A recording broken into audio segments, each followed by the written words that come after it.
누가복음 24장 30절에서 32절 다 같이 한 목소리로 봉독하시겠습니다. 그들과 함께 음식 잡수실 때에 떡을 가지사 축사하시고 떼어 그들에게 주시니 그들의 눈이 밝아져 그인 줄 알아보더니 예수는 그들에게 보이지 아니하시는지라. 그들이 서로 말하되 그래서 우리에게 말씀하시고 우리에게 성경을 풀어 주실 때에 우리 속에서 마음이 뜨겁지 아니하더냐 하고. 아멘. 이야기에는 놀라운 힘이 있습니다. 합격 사과라는 게 있는데요. 한번 사진을 띄워주시겠습니까? 일본 아오모리 현에 엄청난 폭풍이 불어닥쳤는데 신기하게도 몇몇 사과 몇 알들이 떨어지지 않고 저렇게 남아 있었던 것이죠. 이것을 발견하고 농부가 좌절하기보다는 남아있는 사과에 집중했습니다. 남아있는 사과를 어떻게 잘 팔 것인가. 그래서 이 사과를 명명하여 합격 사과다. 시험을 앞둔 수험생들에게 선물하면 아주 효과적이다. 이렇게 이야기를 씌워서 판매해서 대박이 난 것이죠. 그런가 하면 평범한 물인데 그 물에다가 기가 막힌 기적의 스토리를 입힌 물이 있죠. 에비앙 생수입니다. 프랑스의 한 후작이 이 물을 마시고 신장 결석이 깨끗이 낫다는 전설적인 이야기가 에비앙 생수에 있는 것이죠. 그런가 하면 지포 라이터, 이 라이터는요 베트남 전쟁터에서 한 미군 중사가 총알에 딱 맞았는데 기적적으로 살아났습니다. 왜냐하면 여기 포켓에 지포 라이터가 들어있었기 때문이죠. 이 기막힌 이야기를 가지고 지포 라이터를 선전하는데 쓴 것입니다. 우리가 그 사과를 기억하고 그 물을 마시고 그 지포 라이터를 구매하는 이유, 사실은 그 상품의 기능보다는 그 상품에 있는 감동적인 스토리를 함께 우리가 구매하는 것이죠. 어린아이의 주의 집중 시간은 14분에 불과하다고 합니다. 그런데 아이에게 이야기를 들려주신 적이 있으십니까? 우리 아이들 어렸을 때 제가 동화책 많이 읽어줬는데요. 한 권을 읽어주면 또 다른 책을 꺼내와서 또 들려달라. 주의 집중 시간이 부족한 아이들에게도 이야기는 상당히 매력적으로 다가오는 것이죠. 이처럼 이야기에는 대단한 힘이 있습니다. 어떤 이야기는 내 인생을 송두리째 바꿔 놓습니다. 부흥 집회 때 부흥 강사님이 헌신할 사람 일어나십시오. 감동적인 설교를 듣고 많은 사람들이 헌신하며 손을 번쩍 들고 선교사로 목회자로 헌신하고 나가는 것이죠. 그 말씀, 그 이야기, 그곳에 내가 감동을 받고 성령의 역사를 경험했기 때문입니다. 이야기를 듣기 전과 들은 후 그 사람은 전혀 다른 존재가 되어 버리는 것이죠. 결코 이전으로 돌아갈 수 없습니다. 복음이 바로 그런 이야기입니다. 복음에는 놀랍고 신비한 힘이 들어 있습니다. 오늘 본문 말씀에서 부활의 주님을 만난 두 제자가 등장하는데요.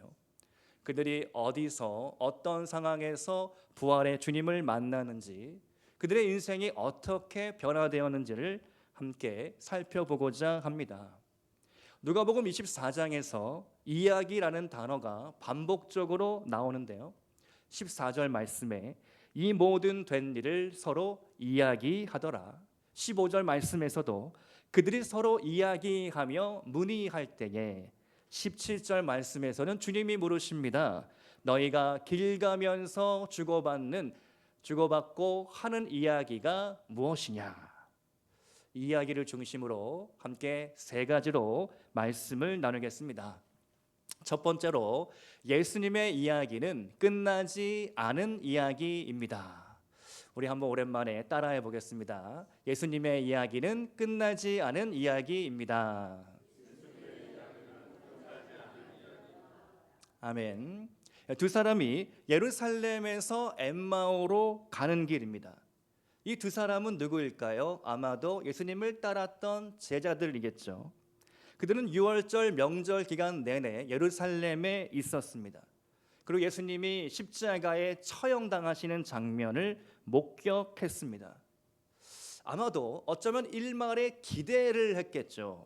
우리 예수님 능력이 많으시고 기적을 행하시는 분이신데 혹시나 십자가에 달려 있다가 극적으로 탈출하지 않으실까? 극적으로 누군가에 의해 구조되지는 않을까? 기대를 했지만 결국 아무 일도 일어나지 않았습니다. 예수님 죽으셨습니다. 무덤에 묻히셨습니다. 두 사람은 다른 제자들처럼 낭망하고 좌절했습니다. 아, 끝났구나. 집에나 가자. 고향 엠마오로 내려가고 있는 것이죠. 누가복음 24장 13절 말씀에 따르면 예루살렘에서 엠마오까지의 거리를 25리라고 설명합니다. 오늘날 약 11km인데요. 제가 한번 찾아보니까 11km 정도면 성인 남성이 1시간 반, 2시간 안에는 걸어갈 수 있는 거리입니다. 그 길을 너무나도 처량하게 터벅터벅 실패와 좌절과 어둠 속에 걸어가는 두 사람. 17절 말씀이 그들을 이렇게 묘사하고 있죠. 두 사람이 슬픈 빛을 띠고 머물러 서더라. 세상이 망하기라도 한 것처럼 그들은 실패와 절망 가운데 걸어가고 있었습니다. 한편 유대 역사가 요세푸스에 따르면요, 엠마오는 유대 독립을 꿈꾸는 혁명가들의 고향이라고 설명을 합니다.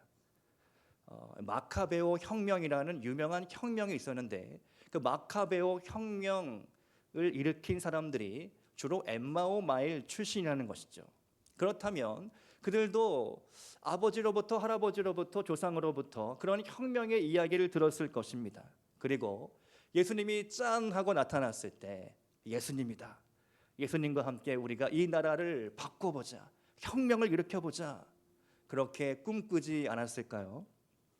두 사람의 말을 들어보면 그런 기대가 표현되어 있습니다. 누가복음 24장 21절 말씀인데요.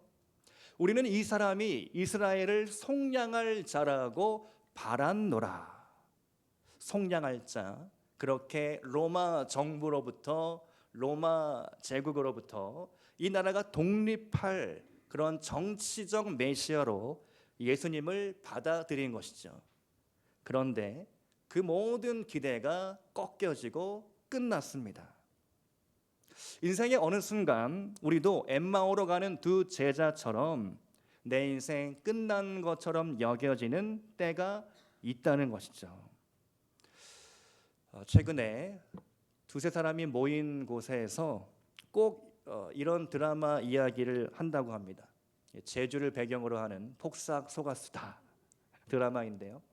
방영이 끝난 지 2달이 지나가는데도 아직까지 양관식, 오해순, 아리를 한다고 합니다. 혹시 여러분도 하십니까? 저는 다 보지는 못하고 한 7편 정도까지 보다가 말하는데요. 몇몇 장면들이 아주 인상 깊게 제게 남아 있습니다. 애순이가 학창 시절 급장 선거에 나가는데 1등을 합니다. 근데 집에 와서 막 엄마한테 울고불고 난리를 치는 겁니다. 땡깡을 놔요. 왜 그러냐 했더니 내가 1등 했는데 2등한 남자아이, 그 부급장이 된 남자아이가 1등이 됐다는 겁니다. 급장이 됐다는 겁니다. 알아보니까 이 부급장이 된 그 남자아이의 부모가 학교에 와서 크림빵을 쫙 돌린 겁니다. 그러니까 이 선생님이 이 부급장 아이를 급장시켜야 되겠구나. 바꿔버린 거죠. 그러자 이 애순이 어머니가 아주 화가 납니다. 그래서 이걸 어떻게 해야 될까? 애순이 어머니가 해녀 아닙니까? 잡녀라고 부르는데요. 제주도 해녀인데 가진 게 없고 가난합니다. 그런데 어렵게 유일한 결혼할 때 입은 단벌 초록색 옷으로 기억이 나는데요. 초록색 옷을 딱 입고 진주 목걸이를 또 어렵게 빌려서 학교에 찾아갑니다. 그 떡을 떡을 이렇게 해가지고 떡 안에 촌지도 있지 않습니다. 그렇게 선생님에게 잘 해드리고 돌아오는 길에 엄마가 애순이에게 이런 말을 해요. 엄마가 가난하지 네가 가난한 게 아니야. 애순아 쫄아붙지 마. 너는 푸지게 살아.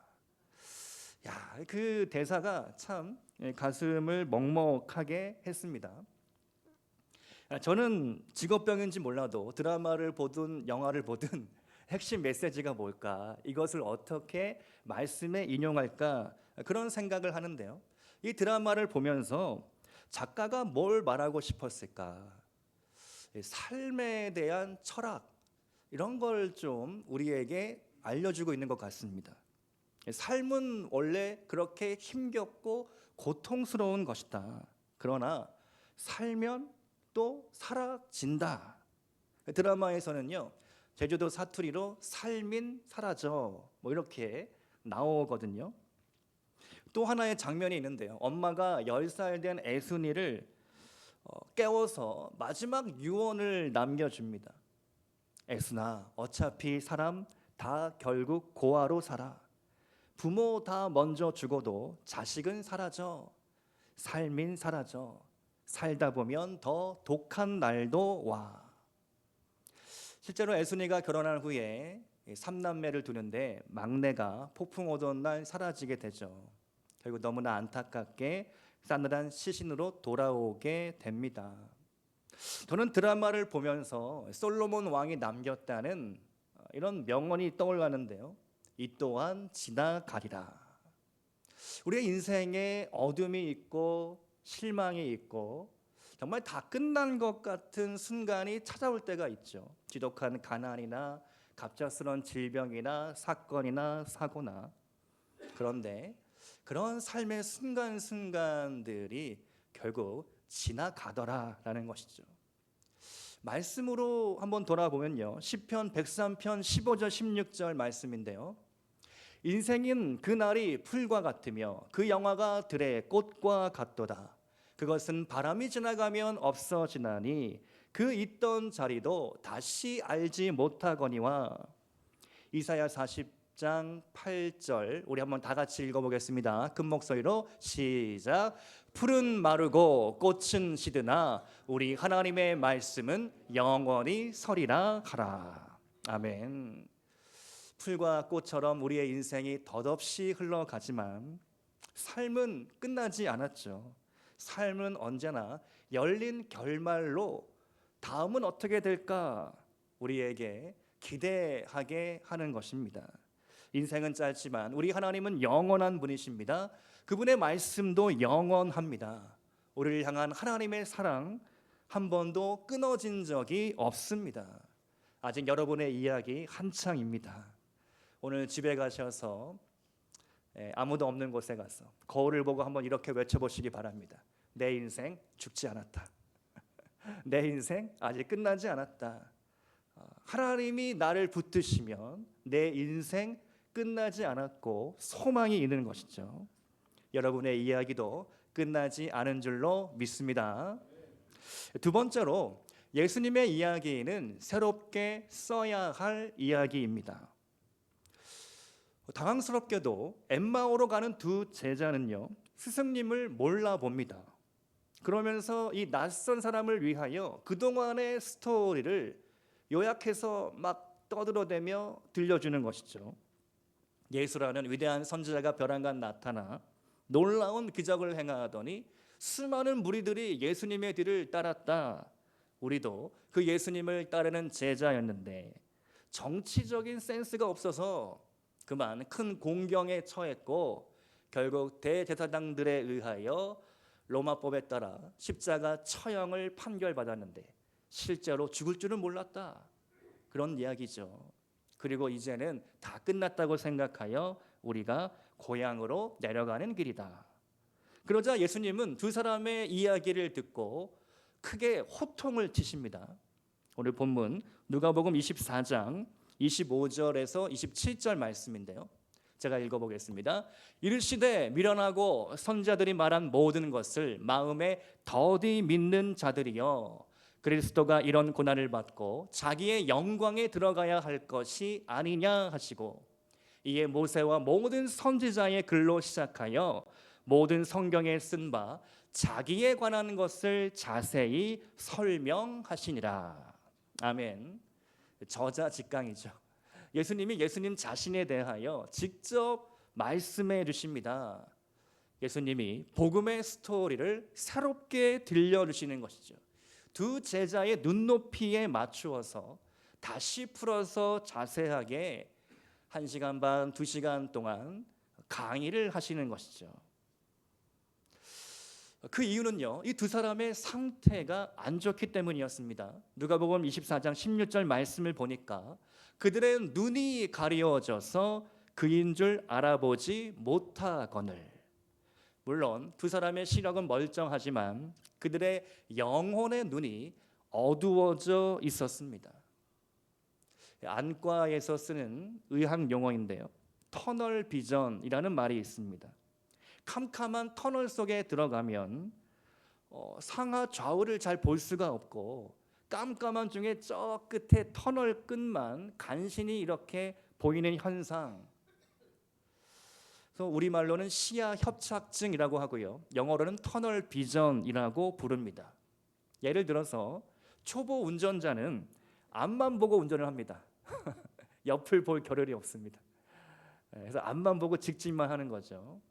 사이드 미러 보면서 차선 변경하기가 너무 힘이 듭니다. 겨우겨우 이렇게 떨면서 차선 변경을 하는 거죠. 저도 초보 시절이 있었는데요, 아내랑 데이트를 나갔는데 주차를 못해서 한참 동안이나 끙끙댔던 기억이 납니다. 이처럼 터널 비전 상태에 들어가게 되면 우리의 인생의 시야가 좁아지는 거죠. 인생의 어떤 문제가 결핍이 다가올 때 터널 비전 현상에 우리가 들어가게 됩니다. 딴 생각은 안 나고 오직 그 문제 하나로 골치가 아픈 겁니다. 이 문제를 어떻게 풀어야 할까? 뭔가 다른 각도로 문제를 바라봐야 하는데 터널 비전에 들어가 있으니까 창의적인 생각, 창의적인 방법을 찾지를 못하는 겁니다. 다른 사람들의 말도 귀에 들어오지가 않는 것이죠. 지금 엠마오로 가는 두 제자가 터널 비전에 갇혀버린 것입니다. 어떻게 하면 이곳으로부터 탈출할 수 있을까? 오늘 말씀을 통해 깨달는 것은요, 말씀을 처음 듣는 것처럼 낯설게 새롭게 반복적으로 들어야 한다는 겁니다. 듣는 게 중요한 것이죠. 지금 1시간 반, 2시간 동안 이 두 사람은 다른 길로 갈 수가 없습니다. 예수님께 붙들려서 계속 내내 예수님의 말씀을 들어야 하는 것이죠. 도망칠 곳이 없는 것이죠. 찬송가 205장이 우리에게 이렇게 가르쳐 줍니다. 주 예수 크신 사랑, 늘 나 항상 듣던 말씀, 주 예수 크신 사랑 또 들려주시오. 후렴인데요, 후렴이 먼저 나왔네요. 내가 항상 듣던 말씀, 그 말씀 사실 질릴 수 있지만 다시 듣고 새겨 듣고 한 번 더 듣는 것이죠. 그때에 말씀이 진리가 되어서 내 마음속에 깊이 들어오게 됩니다. 말씀에서 생명이 나옵니다. 말씀이 곧 하나님이기 때문에 우리는 그 말씀을 통하여 생명을 회복하고 어둠 속에서 빛으로 나아갈 수 있게 됩니다. 요한복음 1장 1절 말씀이죠. 태초에 말씀이 계시니라. 이 말씀이 하나님과 함께 계셨으니 이 말씀은 곧 하나님이시니라. 아멘. 성령께서 우리 마음속 가운데 역사하실 때에 우리는 터널 비전 상태로부터 빠져나올 수 있게 됩니다. 제가 봉헌 기도를 드릴 때마다 꼭 빠짐없이 이렇게 기도를 드리고 있습니다. 어두운 눈을 뜨게 하여 주시고 막힌 귀를 뚫어 주옵소서. 성령께서 우리의 어두운 눈과 막힌 귀를 뚫어 주시지 않는다면 이 말씀이 들려지지 않는 것이죠. 지금도 제가 이렇게 열심히 설교 말씀을 전하고 있는데 죄송한 이야기지만 누군가에게는 이 말씀이 들릴 수 있고 누군가에게는 들리지 않을 수도 있다라는 것이죠. 바라기는 기도하기는 여러분 전부에게 하나님의 말씀이 막힘없이 들려질 수 있기를 축복드립니다. 이 터널 비전 상태로 빠져나오는 방법, 말씀을 단단히 붙잡는 것이죠. 예레미야는요, 눈물의 선지자, 비운의 선지자였습니다. 왜냐하면 그가 유다가 멸망할 때 우리나라가 망합니다, 망한다는 얘기를 공개적으로 백성들 앞에 해야 했기 때문입니다. 세상에 그 어떤 목사님이 대한민국 이러다가 망합니다, 이런 얘기를 강단에서 하고 싶겠습니까? 예레미야는 그런 메시지를 전해야 하는 사명을 받았습니다. 어쩌면 예레미야도 터널 비전에 갇힐 수 있었는데 그는 말씀을 붙잡았고 그 상태를 빠져나오게 됩니다. 예레미야애가 3장 말씀인데요, 우리 한번 같이 읽어보겠습니다. 3장 19절로 23절 말씀인데요, 제가 19절부터 먼저 읽겠습니다. 내 고초와 재난 곧 쓱과 담즙을 기억하소서. 내 마음이 그것을 기억하고 내가 낙심이 되오나 이것을 내가 내 마음에 담아두었더니 그것이 오히려 나의 소망이 되었사옴은. 나머지 같이 읽겠습니다. 시작. 여호와의 인자와 긍휼이 무궁하심으로 우리가 진멸되지 아니함이니이다. 이것들이 아침마다 새로우니 주의 성실하심이 크시도소이다. 아멘. 예레미야는 알았습니다. 비록 절망과 이런 멸망의 메시지를 선포해야 했지만 그 안에 담긴 하나님의 소망을 붙잡았습니다. 우리 민족이, 우리 백성이 비록 바벨론에 의해 멸망당하겠지만 그 너머를 본 것이죠. 멸망 이후에 주실 소망을 붙잡았습니다. 그리고 그것을 아침마다 묵상하는데 이 말씀이 너무나 새롭게 날마다 다가오는 것이죠. 여러분, 하나님의 말씀을 아침마다 업데이트 시키시기를 바랍니다. 절망 속에서 희망을 잃지 마시기를 바랍니다. 오늘도 내일도 여러분의 이야기가 새롭게 쓰여질 수 있기를 축복드립니다. 세 번째로 예수님의 이야기는 마음을 뜨겁게 하는 이야기입니다. 이제 엠마오에 다 도착을 합니다. 두 제자는 마치 더 가시려고 하는, 떠나시려고 하는 주님을 붙잡고 우리 함께 식사하고 가십시오, 초대를 합니다. 그런데요, 보통 식사 자리에서 주인이 손님을 위해 기도해 주는 게 상식입니다. 그런데 이상하게 이 손님인 예수님께서 두 제자들을 위하여 축복 기도를 해주시죠. 그리고 예수님이 떡을 떼어서 주실 때 드디어 두 사람의 영안이 밝게 떼어집니다. 누가복음 24장 31절 말씀인데요, 같이 한번 읽겠습니다. 시작. 그들의 눈이 밝아져 그인 줄 알아보더니 예수는 그들에게 보이지 아니하시는지라. 이제야 예수님이 누구인지 알아봤는데 그만 예수님은 떠나시고 말았습니다. 부활하신 주님 바쁘셨죠.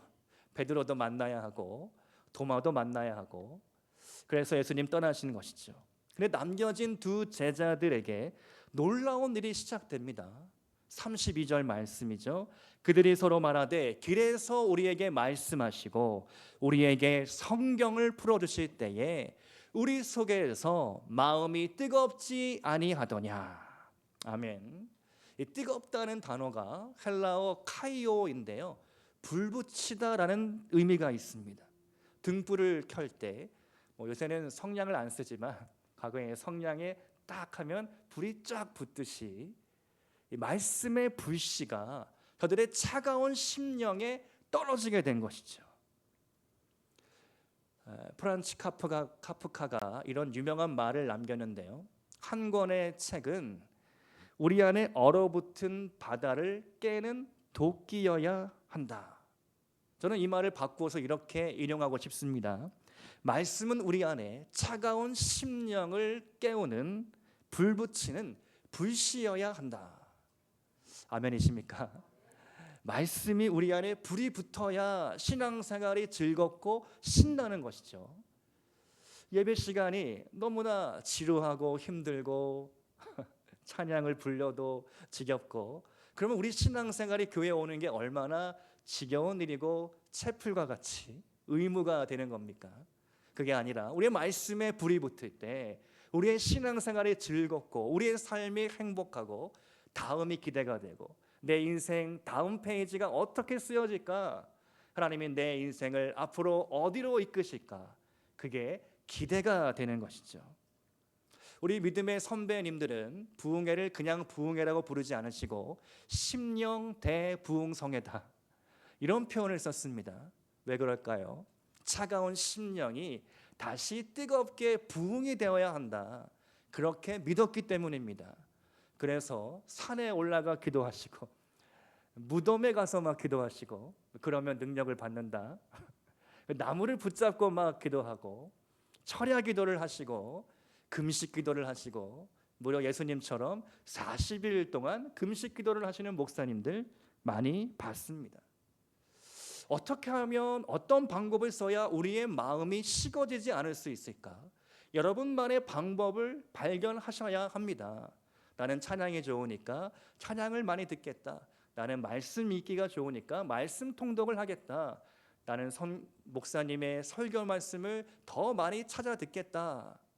여러 가지 방법들을 써서 우리의 차가운 심령이 식어지지 않을 수 있도록 다시 뜨겁게 불타오를 수 있도록 우리가 늘 궁리를 해야 하는 것이죠. 여러분 돈 벌 궁리, 놀 궁리만 하지 마시고 어떻게 하면 내가 내 신앙을 살릴까, 뜨겁게 할까, 이것이 우리가 신앙생활에서 해야 할 숙제인 것이죠. 지난 주일 우리가 오후 예배를 드리고 다 같이 부활절 계란을 들고 전도를 나갔습니다.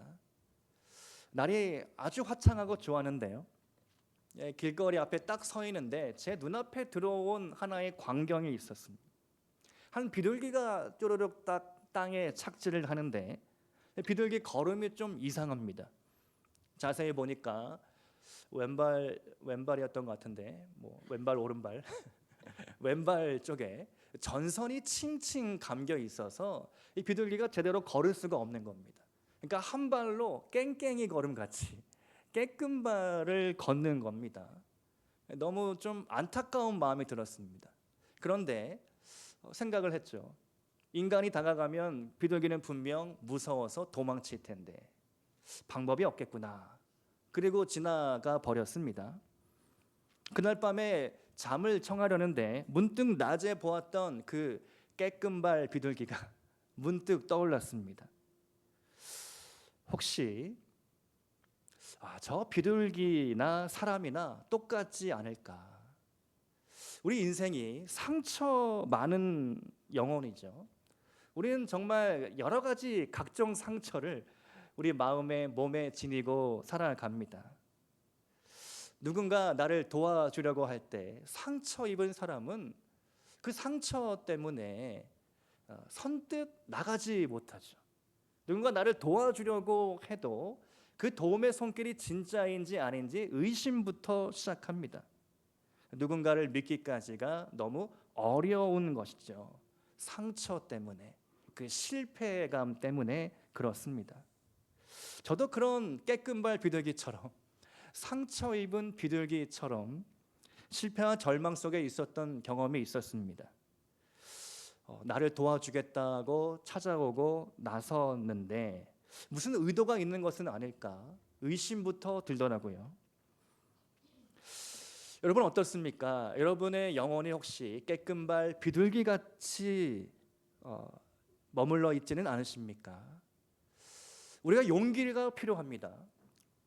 우리의 상처를 치유받으려면 상처를 있는 그대로 드러내는 게 중요하고 그 상처가 있음에도 불구하고 상처를 가지고 하나님 앞에 나아가는 게 중요합니다. 그 상처를 보여주어야 하는 것이죠. 최고의 수술자이신 우리 예수님께, 최고의 의사이신 예수님께 내 상처를 보여주어야 합니다. 수치스럽고 치욕스럽고 부끄럽지만 그 상처를 가지고 도움을 청해야 하는 것이죠. 주님 도와주십시오. 내가 이러한 상처가 있습니다. 이런 실패가 있습니다. 이런 좌절된 순간들이 있었습니다. 그러나 이제는 내가 그 모습 그대로 주님 앞에 나아가기로 결단합니다. 하나님은 언제나 인자와 자비와 긍휼이 풍성하신 분이시죠. 예수님은 어느 누구도 그냥 지나쳐 버린 적이 없으십니다. 이 땅에서 공생애를 사시는 동안 어느 누구나 예수님을 찾아오는 사람이라면 다 치유해 주셨습니다. 고쳐 주셨습니다. 만나 주셨습니다. 심지어 삭개오의 집에 들어가서 죄인이라고 손가락질하는 세리와 함께 한 상에 둘러앉아 먹고 마신 분이 바로 우리 예수님이십니다. 세상에서 손가락질 받고 세상에서 실패했다라고 비난받을지라도 우리는 예수님을 찾으면 됩니다. 예수님을 만나면 되는 것이죠. 최근에 제 마음속에 계속해서 생각이 나는 말씀 구절이 있는데요. 사무엘하 22장 32절 34절 말씀인데요. 제가 한번 읽겠습니다. 여호와 외에 누가 하나님이며 우리 하나님 외에 누가 반석이냐. 하나님은 나의 견고한 요새이시며 나를 안전한 곳으로 인도하시며 나의 발로 암사슴 발 같게 하시며 나를 나의 높은 곳에 세우시며. 아멘. 좋아하는 말씀이라서 몇 번 설교 시간에 소개한 구절인데요. 이 말씀을 묵상하면 할수록 나를 향한 하나님의 말씀인 것 같고 너무나 애착이 가는 좋은 말씀입니다. 여러분 한번 상상해 보시기 바랍니다. 나는 깨끗발 비둘기 같죠. 근데 하나님이 나를 들어 쓰실 때 깎아지를 듯한 절벽 낭떠러지를 마치 스프링 공이 통통 튀듯이 사슴이 뛰어 올라가는 겁니다. 경사가 가파른데도 이 사슴은 놀이터처럼 그 위에서 놀고 있는 것이죠. 왜냐하면 거기가 이 사슴의 서식지이기 때문입니다. 그 사슴의 앞마당이기 때문입니다. 제가 이 말씀을 적어서 포스트잇에 적어서 책상 위에 딱 붙여놨습니다. 볼 때마다 기도하고 있습니다. 하나님, 이 말씀 그대로 내 삶 가운데 이루어 주옵소서. 하나님이 나의 견고한 요새가 되어 주시고 나를 안전한 곳으로 인도하여 주옵소서. 내 발이 깽깽이 발, 깨끗 발이 아니라 암사슴 발처럼 뛰어오르는 높은 곳으로 다니는 그러한 발이 되게 하여 주옵소서. 기도할 때 이 기도대로 될 줄로 저는 믿습니다. 여러분의 기도가 바로 이러한 기도 되기를 소망합니다. 또 우리 교회가 그러한 교회가 되기를 소망합니다. 우리가 하나님을 의지할 때, 하나님의 말씀 안에 있을 때, 말씀을 붙잡을 때 그 말씀 그대로 우리 교회 가운데 이루어지게 될 것입니다. 오늘 여러분의 이야기는 무엇입니까? 과거에 흘러간 이야기가 아니라 오늘 여러분의 심장을 쿵쾅거리게 하는, 내 가슴을 설레이게 하는, 여러분의 마음을 뜨겁게 하는 이야기가 있다면 그 이야기는 무엇입니까? 신앙은 과거형이 아니죠. 현재 진행형입니다. 나의 현재 가운데 하나님이 나를 어떻게 이끄시고 내가 꼭 붙잡아야 할 말씀은 무엇일까? 그 말씀을 받으시고 여러분의 것으로 취하시고 그 말씀을 품고 기도하시기를 축복드립니다. 오늘 말씀의 결론입니다. 예수님의 이야기는 꼭 들려주어야 할 이야기입니다. 엠마오로 가던 두 제자, 방향을 바꾸죠. 오던 길로 다시 돌아갑니다. 180도 그들의 인생의 방향이 전환되는 것이죠. 그들은 기뻐 뛰며 신나 노래를 부르며 예루살렘으로 올라갑니다. 그리고 제자들을 만나서 그들에게 이 이야기, 마음을 뜨겁게 하는 이야기를 들려준 것이죠. 여러분의 인생 역전은 꼭 로또에 맞아야 일어나는 일은 아닙니다. 예수님을 만나면, 예수님을 제대로 만나면 인생 역전이 일어납니다. 인생 반전이 일어납니다. 예수님을 한 번 만나서는 안 됩니다. 자주 만나야 합니다. 매일 만나야 합니다. 그래서 여러분의 마음속 불씨가 꺼지지 않기를 축복합니다. 여러분만의 개인적인 심령 대부흥성회를 날마다 여시기를 축복합니다. 예수님의 이야기, 또 들려주고 싶은 이야기, 여러분의 이웃에게, 친구들에게, 여러분의 자녀들에게 그 이야기를 들려주시기를 축복드립니다. 함께 기도하시겠습니다.